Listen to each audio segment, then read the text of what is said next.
그런 우리의 개발도상국으로서 하나의 이러한 선진국으로 이렇게 도약하는 과정에서 우리가 그 취해왔던 정책들, 뭐 새마을 운동도 있을 수 있고, 또 중화공업화 전략도 있을 수 있고, 또 어떻게 보면 공정거래 제도를 도입한다든지, 네. 뭐 여러 가지 그러한 그 제도적인 측면으로 정책적인 측면을 많이 전수해주고 있습니다.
최근에는 온두라스 대통령도 다녀갔다고 제가 들었습니다만은. 뭐, 2달 전에 이제 온두라스 대통령께서 저희 KDI를 방문하셨습니다. 그래서 저희도 뭐.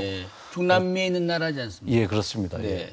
뭐, 그 이전에 이제 또 에콰도르 또 대통령도 오시고요. 예. 그래서 저희도 뭐 상당히 어떻게 보면 그 뿌듯하기도 하고요. 어떻게 보면 굉장히 이제 좀 놀랐었는데요. 뭐, 대통령께서 직접 KDI에 방문하셔가지고 뭐 세미나를 한 2시간으로 하는데 참여를 하셨습니다. 그래서 그분들이 이제 오신 것은 앞서 말씀하신 대로 그런 나라들이 결국은 하루빨리 한국의 경험처럼 빠른 경제 성장하고 고용을 통해서 국민의 복지를 향상시켰으면 하는데 그 KDI가 제안했던 또는 그 한국이 겪었던 그런 데서 뭔가를 찾아보려는 뭐 그런 의도에서 아마 방문하신 것 같습니다. 그래서 돌아가신 이후에도 뭐 그 KDI를 비롯해서 우리 그 대학원까지를 포함해서요.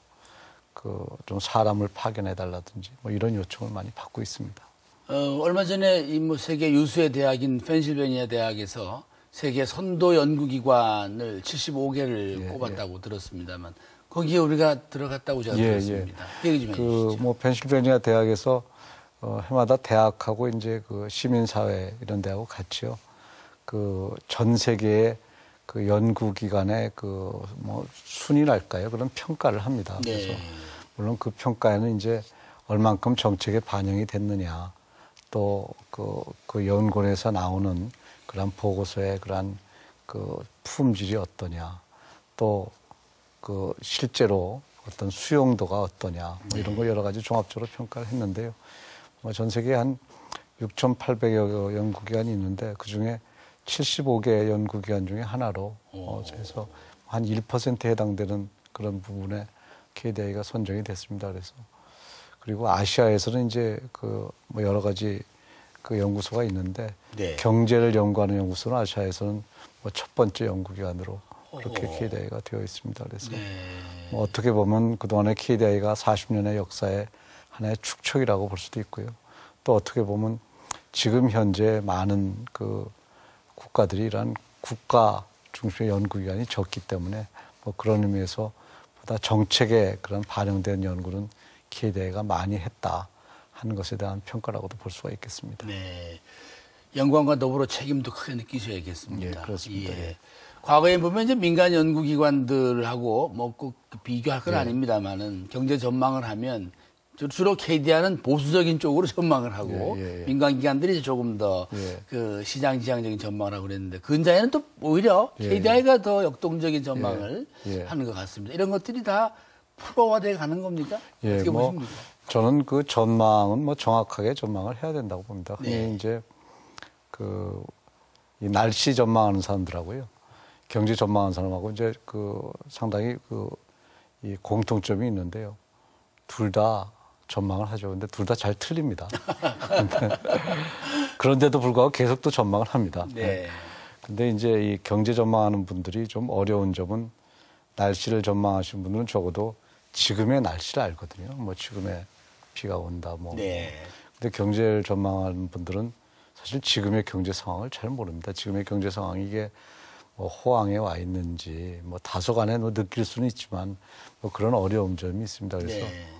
그런 면에서 이제 여러 가지 뭐 좀 보수적인 전망을 하기도 하고 이러는데요. 제가 강조하고 싶은 것은 뭐 정확한 전망을 해야 된다고 봅니다. 그래서 뭐 지난 한 3, 4년을 이렇게 돌이켜보면 그 실적치하고 대비해 봤을 때 예. KDI의 전망이 가장 그래도 그 실적치에 가까운 뭐 정확도가 높다 이렇게 전 판단하고 있습니다. 예. 오늘도 나오셨으니까 전망을 제가 좀 여쭤봐야 되겠습니다. 네. 세계 경제는 올해 어떻게 했습니까? 그래.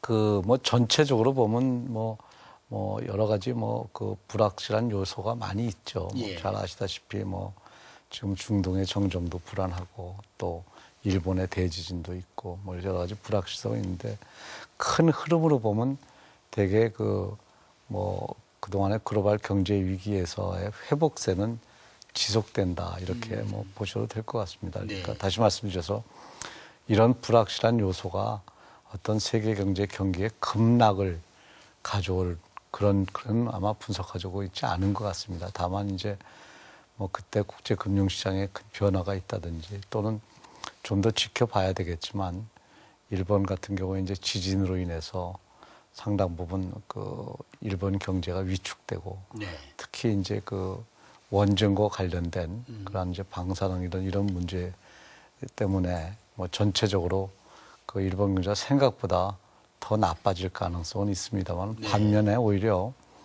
최근에 미국 경제는 생각보다 조금 더 나아지고 있는 편으로 그렇게 보여지고 있습니다. 아, 예. 그렇습니까? 최근에 나오는 무슨 뭐 고용 지표라든지 이런 것을 예. 보면 아직도 뭐 여전히 10%대 실업률이어서 부진은 하지만 적어도 그 작년 말에 그 미국 경제를 보는 시각에 비해서 지금은 차츰 조금 나아지고 있는 그런 형편입니다. 그래서 한편으로 보면 이제 미국 경제는 나아지지만 또 다른 한편으로 보면 좀 일본이라든지 이런 영향을 받아서 서로 어떻게 보면 서로 이렇게 상쇄되는 뭐 그런 입장으로 볼 때 세계 경제는